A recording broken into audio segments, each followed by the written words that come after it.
So without further ado, let's welcome Tan Sri Andrew Sheng to the floor. Thank you very much, Nidhi. Such a great pleasure to join this Sunway-PAIR event. I wasn't quite sure what PAIR was, but now I realize it's a student gathering on international relations, which is a wonderful effort. So let me start straight away by doing my share screen first. Okay, here we are. All right.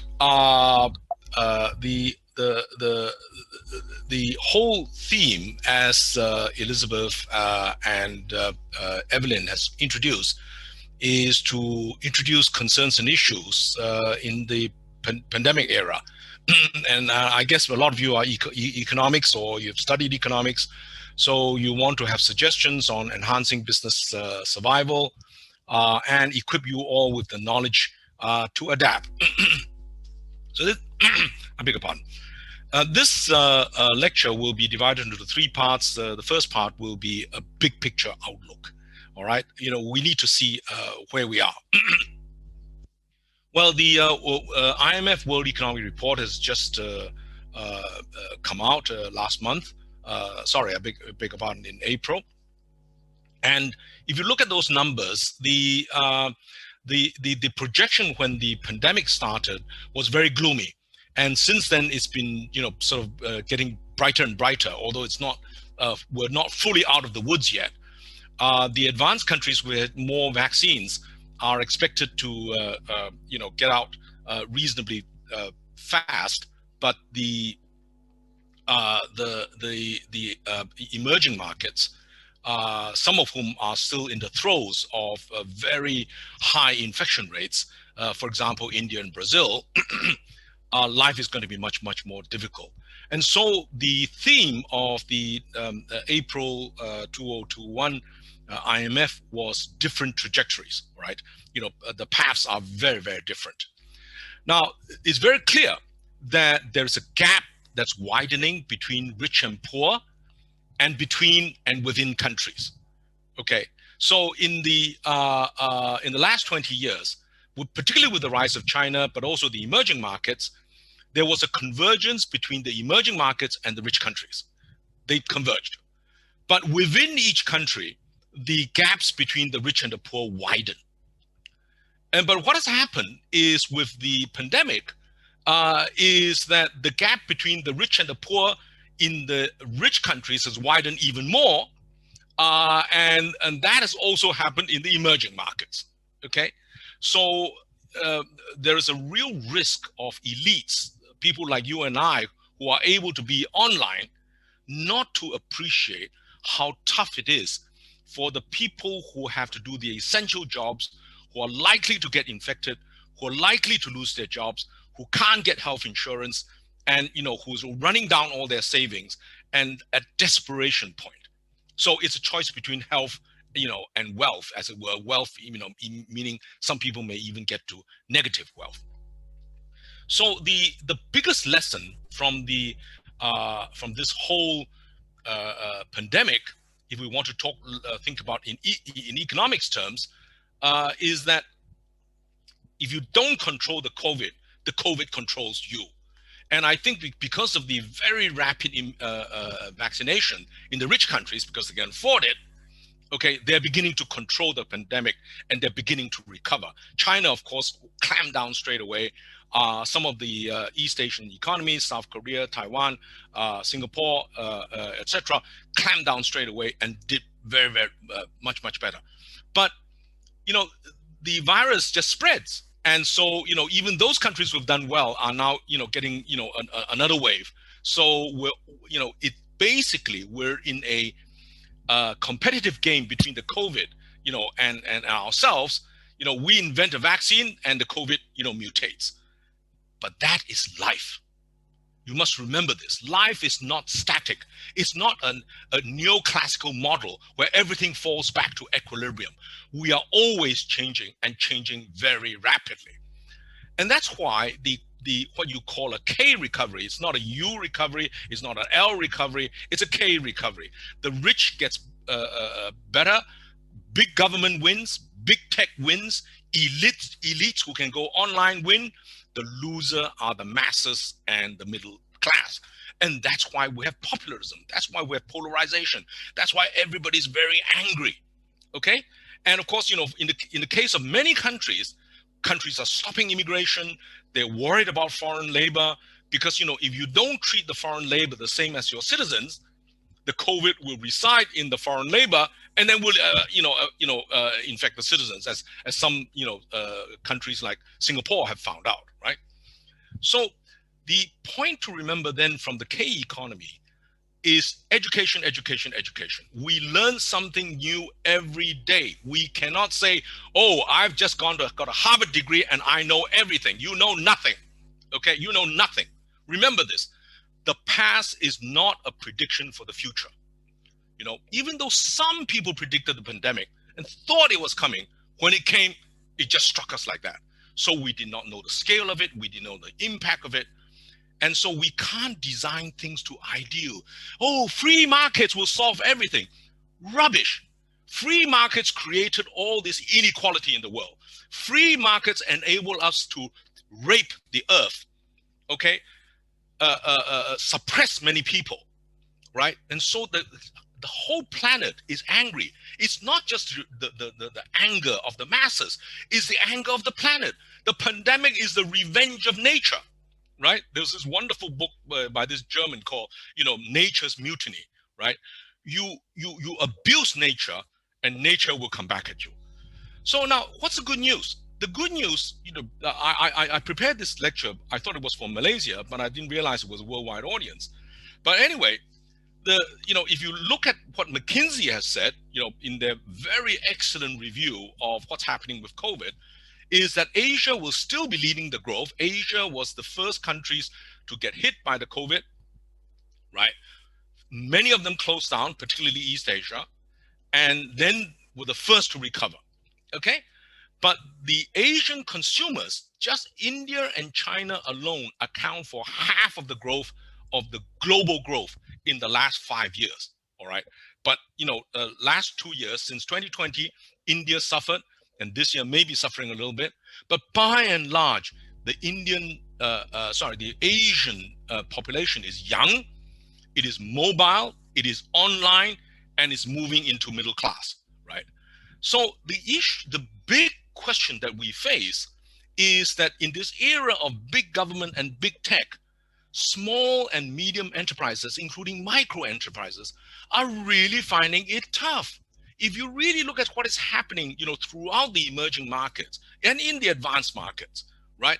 Those people who are daily in the, selling food, in the food carts, in sort of live markets, and once they're locked down, their income's gone.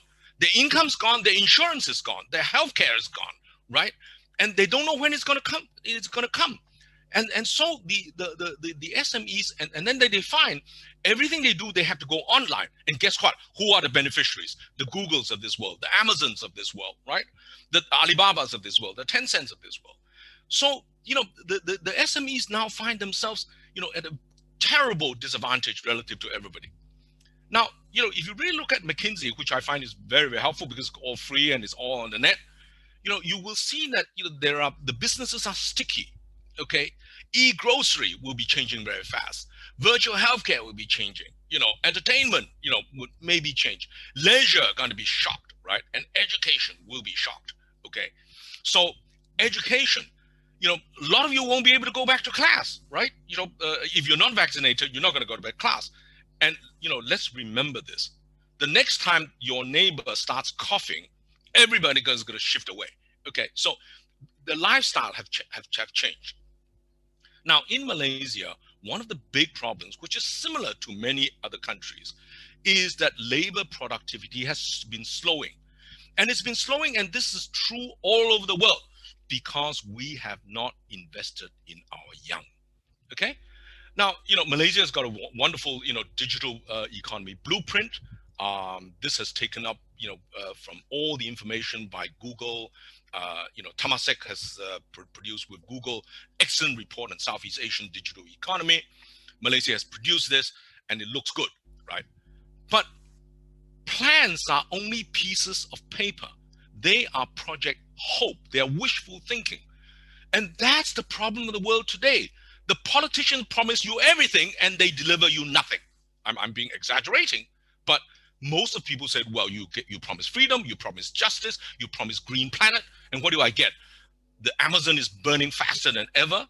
People are dying in the streets, and what you politicians are still fighting amongst each other. Okay, so the real issue is how to execute. How do we deliver society? How do we deliver for business? How does government respond to what the people need? So we must shift very fast at all levels. But execution is not theory. Execution is practice. Execution is very complex, but it is a loop and it's a discipline. You think, you diagnose, you give a prognosis, you give the medicine. If it works, you carry on. If it doesn't work, you start again, right? And you change another product. So it's a loop, okay? Now, so let's now talk very quickly about the how do we adapt business models to the new economy? Why we need to move to a knowledge intensive and emotion creativity stage. Now, all of you know this. When you were young, what did your parents do? Your parents said, IQ, IQ, IQs, give you for all SAT tests, STEM tests, whatever test you think. In the end, what succeeds? It's not IQ, it's EQ. How you communicate with people. How do you work as a team? How do you make people work with you, right? It's not about you. It's not about me. It's about we. How do we together as a group solve the problems of the world? Gone are the days in which one person can solve the complexities of this world. We have today no Socrates, no Aristotle, no John Maynard Keynes who can tell you, this is the problem of the world, you follow me and we will solve this. Rubbish. No brain is big enough to take the tetrabytes of information that is expanding every single day. So, but it's very clear, in order to succeed, you have to go for innovation. You have to use technology to change. But technology depends upon your access to global knowledge. Now, Google does this. You go into the net and you can get all kinds of information. But how do you apply it? That's why it's no longer about globalization. It's about localization. How do you adapt global knowledge to your local conditions so that you discover something new? Right? Malaysia is extremely lucky because since the 1960s, we've had Dell, Intel, Motorola, IBM, all the big international names, they are in Malaysia, and they're the multinationals, Panasonic, Sony, they're all here, right?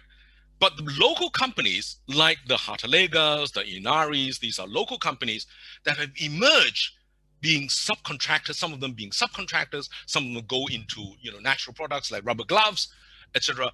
They have now contributed to half of Malaysia's exports. Okay, so they are now also reeling back from the pandemic. How does the environmental, social governance, ESG, link these global and local champions back to the masses, back to help labor and reskill our people? And how do we build these, innovation is really the key. So environmental, social, and governance, ESG, is the new business model forward. It's no longer about shareholder value. It's about stakeholder value. Everybody has a stake in society. Okay? Everybody has a stake in society. And therefore, business is not just about pure profits, okay? It's not about short-term greed or long-term greed. It is about meeting society's needs. Gandhi said this very well. We have more than enough in this earth for our needs, but we will never have enough for our greed. And the last 40 years, this shareholder value is all about greed. Okay, and some of the biggest, biggest names in Wall Street, are involved in the world's worst crimes, okay? And yet they say, we do it for you, right? And guess what? They don't go to jail. You guys are the ones who are suffering from it. So to a large extent, the ESG basically will force business to work with the government, work with civil society to achieve a whole of society, whole of government to meet our common challenges. But these common challenges are difficult because we have found the enemy. The enemy is not them, it's us. We don't want to change, right? So the biggest problem, the biggest barrier to change is a mindset change. If you don't want to change, you will never change, even though the environment doesn't change. But as Darwin said, if you don't change, you become extinct, right? So to a large extent, mindset change is necessary to adapt to a complex model. Economics itself has been too simplistic. Leave it to the free market, everything will be solved. We've got even worse problems than we ever imagined. So therefore, government has come back, right? The point to remember is that the world is never short of talent. Talent is not one-sided. Talent is not just in you. Your talent has to be recognized by people, recognized by society. And that's why the internet has helped so many young people achieve things they never dreamt possible. Because under the old system, you're young, you don't know what you're doing. You wait your turn, right? That's gone. But how do we build the ecosystem to help our micro and small and medium enterprise to upgrade their range of skills in branding, in strategy, in technology, in finance, fundraising, products, human resources, reskilling? You need all these skills, okay? You need all these skills. Just one skill itself is not enough. How many people in Silicon Valley has failed just because they're brilliant tech guys, but they can't get their products to market? So linear education is out. What was the linear education? You go into kindergarten, you get sent to 6 years of primary school, then 6 years of secondary school, then you go to 4 years of college, and you come out like the end of a sausage machine. And then then you spend 6 months looking for a job because they say, well, as an employer, you don't have what I need. Okay? You're not fit for purpose. Okay? And that's where the feedback system gets wrong. If you look at the curricula, the Ministry of Education or the teacher says, well, I've taught this before in the past, I must teach this. They forget that the students know more about how to use Facebook, how to use Instagram better than them. Okay? So the teachers now really need to appreciate that they are now also learners.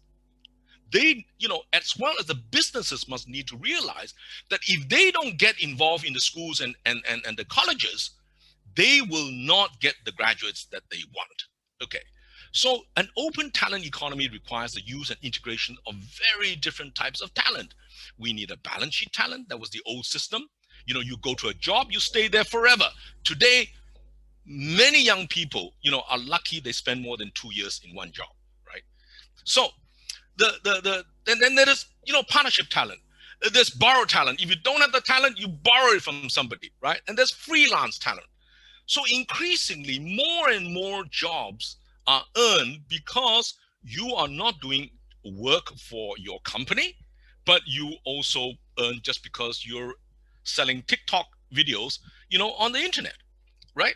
So, or you buy and sell, Bitcoin, as some of you do, right? So, and then you discover you are earning more money than your parents, okay? So your mindset needs to change, and it is all about open source talent. So now let's talk about the last part, which is how do we harness our social technology? There's a very good book on the origins of wealth by a guy, an ex-McKinsey consultant called Eric Meinhoger, who says that wealth creation is a combination of basically physical technology, social technology, and business models. Well, business models I've talked a little bit about. Physical technology is science, which we all know, but all this won't work if we don't harness our social technology, how we organize businesses, government, civil society together to deliver what the people want. Okay? So it really is about an ABC partnership. It is a partnership between academia, and that includes the private educational platforms, adopting global MOOCs, multi online open curriculum, right? Hybrid training, you know, constantly refresh curriculum, right? Working with businesses who then work together with, SMEs, work with their people, work with their unions, and then also the civil service or civil society, who are able then to cooperate and work with businesses and people to make sure that they're moving in the right direction. All this means that it can only succeed if there is a new social contract, right? None of this will happen unless we sit down together, that it is about we, it's not about me. Me will not solve this problem. It's we that have to solve the extremely complex global problems. When I was born, okay, there were only 2 billion people in the world, right? I was the lucky 1 or 2% who went to university. Today, in most, middle income countries, 40 to 50% to 60% go to university. The scales are completely different. Life is much, much more complex than before, right? You cannot just study economics. You have to understand psychology, biology, physics, right? Anthropology, sociology. You have to understand all this. And then you also need to understand technology. Because even if you are today the Einstein and you sit in a mountain and become a guru, you won't solve any problem. The problems of the world are so large that we need everyone to contribute to solve this. Okay? But technology, particularly the social media platforms, enable us to tackle, many of these issues. So today, if you want to see, well, why is that tree falling down? Why is that drain not working?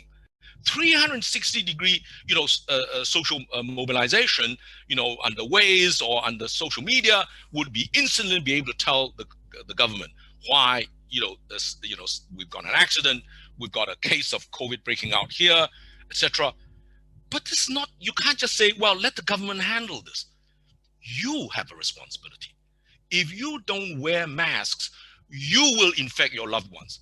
If you infect your loved ones will infect other people. Okay? So you individually have a responsibility to society. No man is an island. We are all living with each other. Human beings have always lived in societies. If we were just individuals, we would have been wiped out already. Okay? So we basically need what in Malaysia is called a development book. Previously it was a book that everybody goes to the village and fill down, oh, this drain is broken, the water is not coming, etc. Today we can do this digitally. So to conclude, people forget, so when they want to talk about pandemic, etc., the crisis is an event. It's an event. Things happen. Bad things happen. But if you don't want the bad things to repeat, the reform is a process. Okay? It's a process that can be only learned and practiced under practical conditions, which are extremely complex. And that's why the biggest mindset is not about theory. It's wonderful to have a theory. A theory is only some brilliant guys or idiots' conception that something works like this. In reality, theories are disproved every day. Okay, just as people are beginning to question, even does Einstein's general relativity, is it general or is special theory, right? Okay, so to a large extent, a reform is a process of diagnosis. What's going on? What's causing this? Then when it happens, you have damage control. You move into damage control. You have to stop it. You have to stop the COVID, because if you allow the COVID to spread, we'll all die. All right. So, and that's exactly what we've done. And then there's about loss allocation, because somebody's going to be a loser, and a lot of people are going to be losers, a lot of people are winners. And if only the winners win and most of the people lose, you get a revolution on your hands. And so even if you reform, And we don't change the incentives, that the rich can say, oh, I can fly to space. I can have a $500 million yacht, while millions are dying. They can't even get $2 a day for food. And this guy talks about, I want to go to space, right? Okay. The incentives have to change. Okay. The issue today is much more, not just a scientific issue, it's a moral issue. Everything is an ethical decision, right? So what we remember this is that there is no theory that can teach us how to deal with a post-pandemic economy. We just have to have a process of experimentation, implementation, push to scale, and beat the competition. And the process is key to success. So what is the process? We know this straight away because all of us use Windows, right?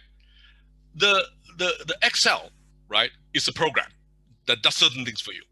You know, PowerPoint, okay, Outlook, okay, you know, et cetera, Word. But to do that, you need a program that manages these programs. So if everything is a process, you need a process to manage processes, right? All this has been learned in the last 100 over years, cybernetics, you know, programming, etc. Once we adapt these heuristics or rules of thumb to deal with uncertainty, and remember this, the future is uncertain, okay? We don't have all the answers.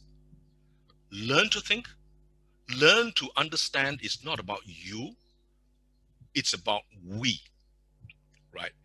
If we all face this problem, we have to find the solutions, okay? Just fighting each other gets us nowhere because we are all on spaceship Earth.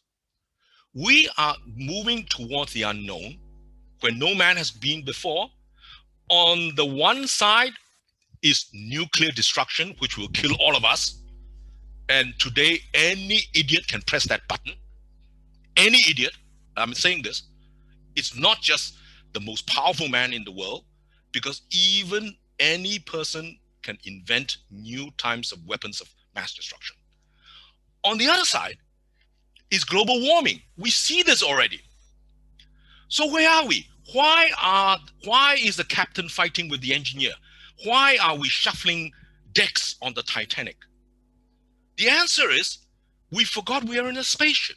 When we're in a spaceship, there's no gravity. There's no gravity. Each one of us is spinning in space, and somebody gives us some misinformation, we move there. Somebody gives us better information, we move there. We're all lost. We're all lost. We are all in spaceship Earth, okay? We are in the one Earth. That's the only spaceship we've got. Forget about people who want to go to Mars. You know, even if they're rich, they won't last there because their oxygen won't last there. The whole way of dealing with this is no longer theory.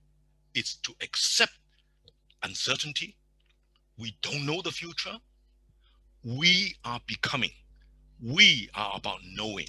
Knowledge is there for you to know and to act. Okay? So man and nature are one. Knowledge and action are one. And knowledge and action are one through the process. So let me stop here and leave time for discussions. Thank you very much indeed. Thank you so much, thank you so much, Tan Sri Andrew Sheng, for this insightful lecture that you've given us. We have a few questions from our participants. So the first question is there a chance that COVID-19 will permanently have an effect on economies around the world, especially developing countries? Well, the COVID, let me put it one straight. I'm part of a group which includes one of the leading epidemiologists in the world. His view is as follows. His view is that we are now, the reason why the COVID occurred is because as the population grows, human beings are mixing with animals more and more. And that's why we now have zootonic. That means the virus from the animal will now jump to the human beings and will mutate. And so not only that, that zootonic mutation is happening, many areas of this world. So we are moving probably in a situation whereby pandemics may not be a 1 in 100 year event. A pandemic could happen 2 years, 3 years, So, lifestyles will have to change. We cannot just go on eating wild animals, or wantonly destroying the forests, polluting our seas. We live in one earth, right? We are all stewards of our planet. We cannot say, the old idea, oh, I am free to have anything I want. Because everything you want is killing somebody. Have you noticed this? Every time human beings celebrate, how many animals are killed? How many vegetables are destroyed? Okay, right? Every time we eat beef, how much water pollution is there? How much carbon is released to the air? I'm not saying that all of us go to become gurus and live up, in a cave somewhere.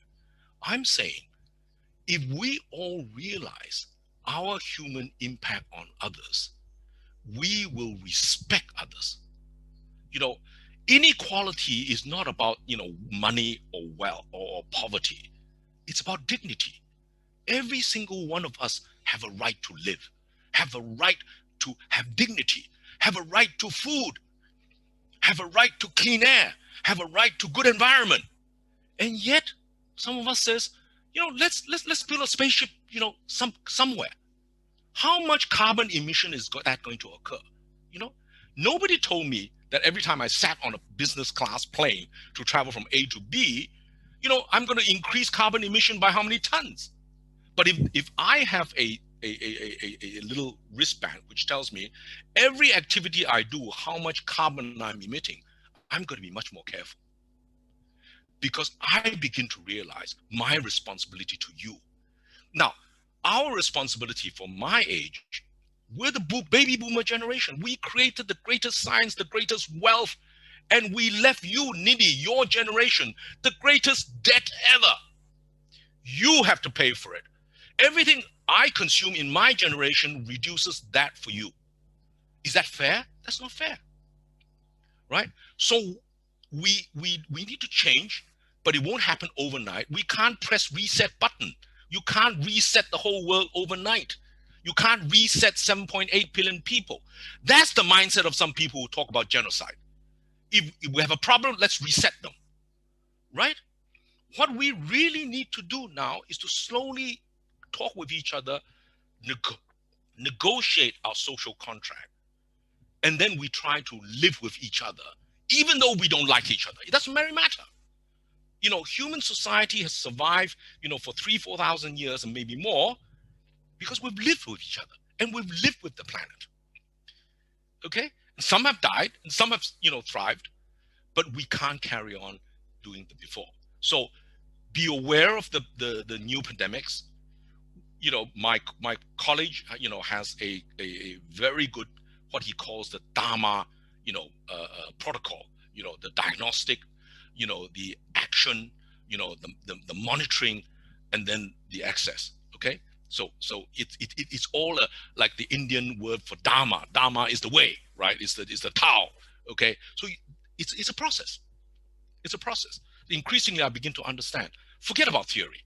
Okay, all these professors teach you theory. They got the mind's head full of theory. They don't tell you there is no such thing as perfect information. There is no such thing as perfect theory.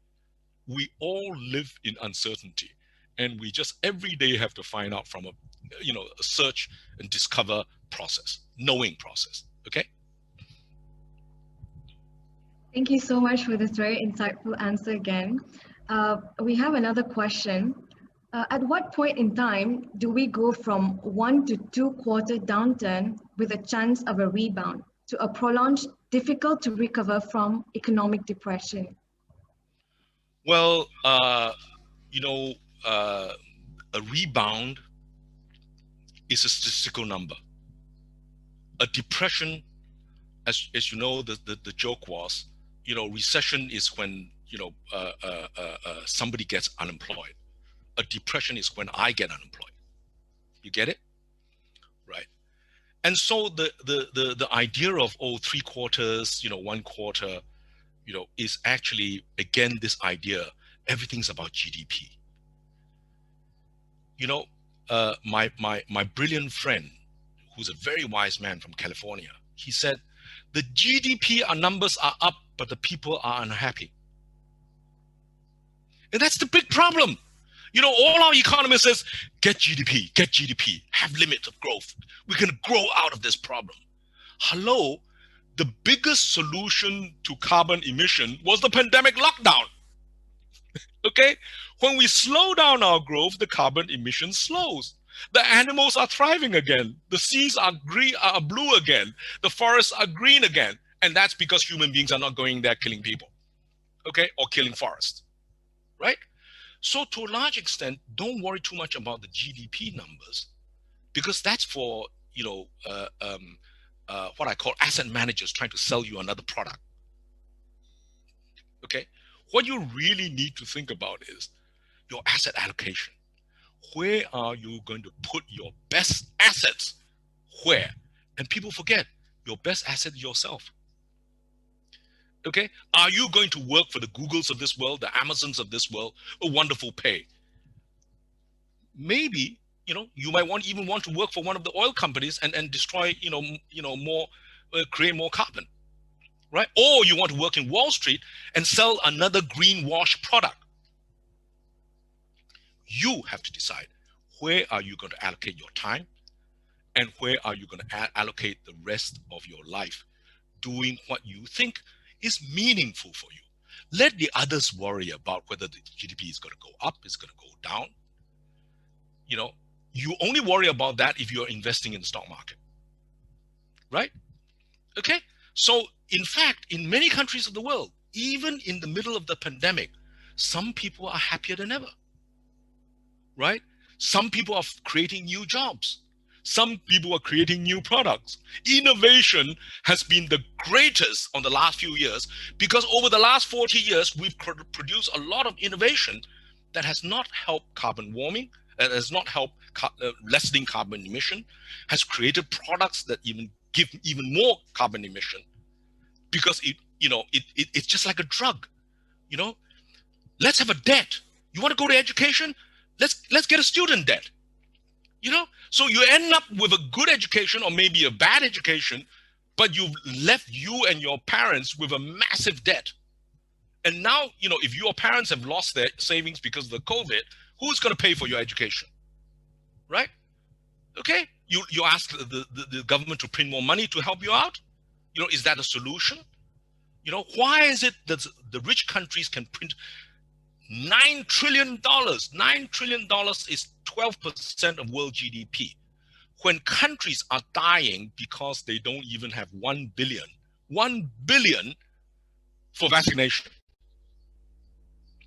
And some rich countries are throwing away their vaccinations because they've expired. The world injustice is just horrendous. Okay, so Pandenomics is not about economics. The pandemic has revealed a Pandora's box in which each specialist is right for his or her own reasons, but wrong for the system as a whole. You get it? Right? We now need to think about the system as a whole, rather than being alphas fighting in a burning forest. If the two alphas fight while the forest is burning, who cares who wins? Because the whole forest is gone, and the alphas and the whole tribe will go. You get it? Because so when they should be cooperating, dealing with either the burning forest or even helping the tribe to run away, that's the right solution. All right. So I have discovered this pandemic has helped. I don't know about others. Certainly helped me to rethink everything that I've been taught. I've now begun to question. And thanks to the internet, I can now get many, many more talks from very different people, so that I can make a decision for myself. What is the right way that I will live my life? And that's the same for you, because you have your future ahead of you. Think about it that way. Yeah, thank you so much for this really thoughtful answer. We really need to do some reflections on this. We have one last question. This one is actually from our very own panelist, Mr. Daniel Rahman, the Executive Director of Sunway Education Group. Yes. Right, so the question is, we talk about U, V, and K-shaped economic recovery. How influential will the vaccines be? And now we also talk about the G7's responsibility to help in developing countries. So how influential will the vaccines be in short and long-term economic recovery? Well, as I said right at the start, you either control the COVID, or the COVID controls you, the coronavirus. So the vaccine is one way to solve this. Okay? And as you know, the minute the vaccine has happened, you have a very strange situation whereby the richest countries have the most vaccinations and the poorest countries can't get vaccinations. And if you can't have vaccinations, the poorest countries will continue to have infections, continue to allow the coronavirus to mutate. And so even if you are at the rich country level, you have vaccinated, and you have, the rich countries are having difficulty convincing everybody to vaccinate, right? So then you get a mutation that comes back again, they'll still get infected. So, when they say, lindung diri, lindung semua, right? We protect yourself and protect everyone. That's the big lesson for the rich countries. If you don't protect, yourself, and then you protect others, you'll get infected still. And that's exactly what's been happening. If we keep on polluting the seas, we producing carbon emission. Yes, for the moment, I can live in an air-conditioned room that filters out some of the carbon, etc. In the long run, the whole world gets polluted. I'll still die, right? So this is a very big moral issue. To reduce it back to a short-term issue, it is a K-shaped recovery. It may not even be a recovery. We may, nobody is good in this prediction era. If you look at the World Bank, IMF, look at what they say. Every year for the last 40 years, I was formerly working in the World Bank. They say this year's a crisis, next year will be better, the year will be better after this. They never fail to say, well, next year could be further down, and the year after will be further down. And we are now at a cusp of, we're not clear whether the world may be going through a long-term depression. We hope not. But at the present moment, if the rich countries don't get their act together, the poor countries will suffer even more. Because when I'm in the poor in Central America, in Latin America, in Africa, in the Middle East, I have nothing to eat. I'm going to migrate north. And those of us who have a sense of history will know this. Every big change in history has been due to human migration. And wars are all about migration, right? They are culture wars, they are value wars, but they are about survival. So I hope the rich countries get their act together. I don't have faith they will get their act together. I don't have faith, to tell you the truth. So my view is, let's do where we can. If we can't do it for our nation, let's do it for our community. If we can't do it for our community, let's do it for ourselves. Okay, so that's the philosophy that we have now.